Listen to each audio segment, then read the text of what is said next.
possède dans sa belle constitution toute la force de son pays, le Clermont, un couteau nouveau dédié à la ville dont il porte le nom. Clermont n'a jamais eu de couteau en fait à proprement parler. La proximité de Thiers a fait qu'ils ont toujours en fait utilisé les couteaux des autres. C'est un couteau qui a été dessiné par donc Cyril Ganivet et mis au point par moi dans la construction, la fabrication. C'est un couteau qui est à l'année, en poche, donc on l'a voulu léger, fonctionnel, très ergonomique, très contemporain, tout en restant voilà, une lame très trapue, qui soit costaud, qui donne vraiment une envie un peu épicurienne quelque part.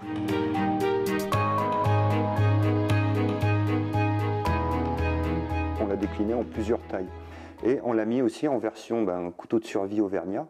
Je trouve que ça se scie bien par rapport à tout ce que je vous en ai dit avant, avec tire-bouchon. Ce bel objet possède bien des qualités pour toucher au cœur les puits d'Aumois, dont certains d'ailleurs reconnaissent, dans la silhouette du couteau fermé, les formes de relief entourant Clermont-Ferrand. Un hasard particulièrement charmant, parce que la ligne du Clermont n'a pas été pensée dans ce but.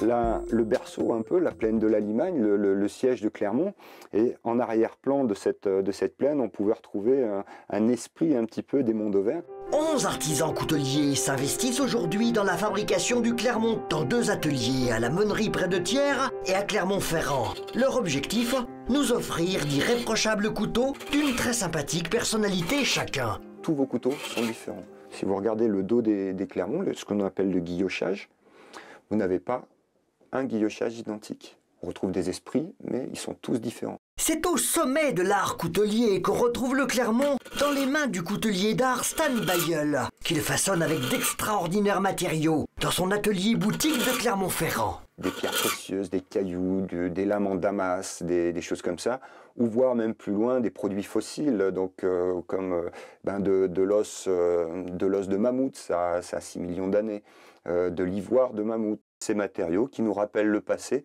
et aussi qui enjolivent, qui font les choses très belles. De fabuleuses réalisations encore, les lames et les mitres en damas, où plusieurs couleurs d'acier en élégantes arabesques jouent avec notre regard pour chanter la vie.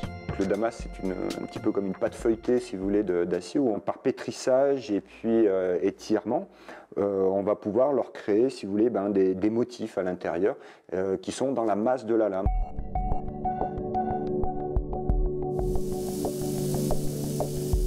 L'infini plaisir du maître coutelier, c'est créer l'œuvre, incarnant au mieux la personnalité, comme les goûts de son futur possesseur.